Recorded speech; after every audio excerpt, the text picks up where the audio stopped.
Hola, mi nombre es Jean-Pierre Vigil Farfán, soy alumno del octavo ciclo de la carrera de Ingeniería Civil y asistente del curso de Dinámica Estructural, y este es el tercer video de una serie en la cual se estarán explicando diversos casos relacionados con los contenidos a desarrollar en el curso. Para este tercer video, particularmente tenemos planeado el análisis estático equivalente de un edificio de 5 pisos. Entonces, el enunciado del caso es el siguiente. Un edificio de oficinas de 5 pisos se construirá en la ciudad de Piura. Para un análisis sísmico correspondiente a un movimiento en el eje Y, se pide que determinen las fuerzas sísmicas equivalentes en cada nivel, determinen los efectos de torsión en cada nivel y represente mediante un esquema ambos efectos, tanto el apartado A como el apartado B. Sabiendo que el estudio de mecánica de suelos clasificó al suelo como S3, la estructura es regular, la planta tiene un área de 30 por 56 metros, la altura del primer piso es de 3,8 metros y el resto de 3 metros, y el peso por unidad de superficie para los primeros pisos es de 1 tonelada por metro cuadrado y para el último piso es de 0,8 toneladas por metro cuadrado. En esta figura se puede apreciar la planta típica de cada uno de los pisos que conforman la edificación, su dimensión en X y su dimensión en Y. Entonces iniciemos con la solución de este caso. En primer lugar, cuando se está trabajando con el método de las fuerzas estáticas equivalentes, el primer paso que se debe tener en cuenta es verificar la aplicabilidad del método a nuestra estructura, para lo cual se debe consultar con la norma 030. Esta dice lo siguiente: pueden analizarse mediante este procedimiento todas las estructuras regulares o irregulares ubicadas en la zona sísmica 1. Ahora bien, calculemos la altura de nuestro edificio. Sabemos que la altura total es la sumatoria de las alturas de todos los pisos. El primer piso es de 3,8 y luego tenemos el segundo, tercero, cuarto y el quinto. Entonces en total tendríamos 15,8 metros. Por lo tanto, nos encontramos en este caso, que es una estructura regular de no más de 30 metros de altura que está en una zona sísmica diferente a la Z1. Por lo tanto, podemos analizar esta estructura mediante el método de las fuerzas estáticas equivalentes y seguimos con el procedimiento. Luego de esto, conviene identificar el sistema estructural con el que estamos trabajando. Para nuestro caso estamos analizando un movimiento sísmico en el eje Y. Tenemos una configuración de pórticos, columnas, con muros de corte. Estos muros de corte, si analizamos un movimiento sísmico en el eje Y, se puede decir que están dominando el comportamiento de la estructura porque están significando una gran oposición al desplazamiento lateral. Por lo tanto, los podemos considerar que están trabajando como las placas que son. Es decir, que tenemos una configuración dual, tanto de pórticos como muros de corte. Inmediatamente el siguiente paso en la solución del problema es determinar el R o coeficiente de reducción, que como sabemos se calcula de la siguiente forma: R es igual a el coeficiente básico de reducción por las irregularidades en altura por las irregularidades en planta. Pero como la estructura es regular, estos términos son iguales a 1. Y solamente restaría calcular el R sub 0, que depende del sistema estructural con el que estemos trabajando. Para lo cual consultamos con las tablas de la norma E030. La norma E030 dice que el coeficiente básico de reducción R sub 0 para una estructura de concreto armado dual es de 7.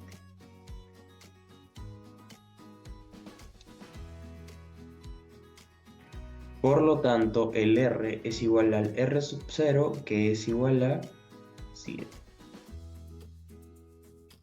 Posteriormente, calcularemos el periodo estructural T de nuestra estructura, que viene determinado por la siguiente fórmula.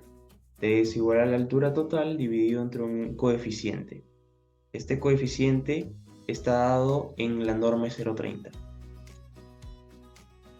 Para este caso, consideraríamos un coeficiente igual a 60, porque tenemos un sistema de concreto armado dual. Entonces el periodo estructural es igual a la altura que ya la habíamos calculado, 15.8 metros, sobre 60. Y esto es igual a 0.26 segundos. Siempre con dos decimales. A continuación calcularemos la aceleración espectral en la dirección Y, que viene dada por la siguiente fórmula, sux entre R por G. Z es el factor de zona, U es el factor de uso, C es el factor de amplificación sísmica, S el factor de suelo, R el coeficiente básico y G la gravedad. Cada uno de estos parámetros se puede hallar en la norma de 030. Entonces, consultando con las tablas de la E030, tenemos que el factor de zona para Piura, zona 4, es un Z de 0.45. Para una zona 4 y un suelo S3, se tiene un factor S de 1.1. Y para un suelo S3 se tiene un TP y un TL de 1 y 1.6 segundos respectivamente. Luego, ya que T es menor a TP, 0.26 es menor a 1, el factor C es igual a 2.5. Para el factor de uso, U, se debe tener en cuenta la importancia de la estructura. En este caso es una tipo C, una edificación común para oficinas. El factor U es igual a 1. Entonces aquí ya tenemos un resumen de todos los parámetros. La norma 030 asimismo especifica que el cociente C sobre R debe ser mayor o igual a 0.11. En este caso es de 0.36, así que no hay ningún problema. Procedemos con el cálculo, simplemente reemplazamos para hallar la aceleración espectral. Finalmente, operando, tenemos que la aceleración espectral en Y es igual a 1.73 metros por segundo al cuadrado. Después de haber calculado la aceleración espectral, calcularemos la cortante basal, que es igual a la masa del edificio por la aceleración espectral. En primer lugar, calcularemos el peso de cada uno de los entrepisos, diferenciando entre los pisos del 1 al 4 con el quinto piso, y después calcularemos la masa de cada uno. Entonces, el peso de los pisos del 1 al 4 es igual a 1 tonelada por metro cuadrado por 30 por 56. Mientras que el peso del quinto piso es igual a 0.8 por 30 por 56. Esto nos da como resultado que el peso de los pisos del 1 al 4 es de 1.680 toneladas y para el quinto piso es un poco menos, 1.344 toneladas. Para calcular la masa de los pisos simplemente debemos dividir el peso entre la gravedad. El resultado de esa división es que la masa del piso 1 al piso 4 es de 171.25, mientras que la masa del quinto piso es de 137 toneladas segundo cuadrado sobre metro. Y entonces ya podemos calcular la masa total, que sería igual a 4 veces 171.25 más 137.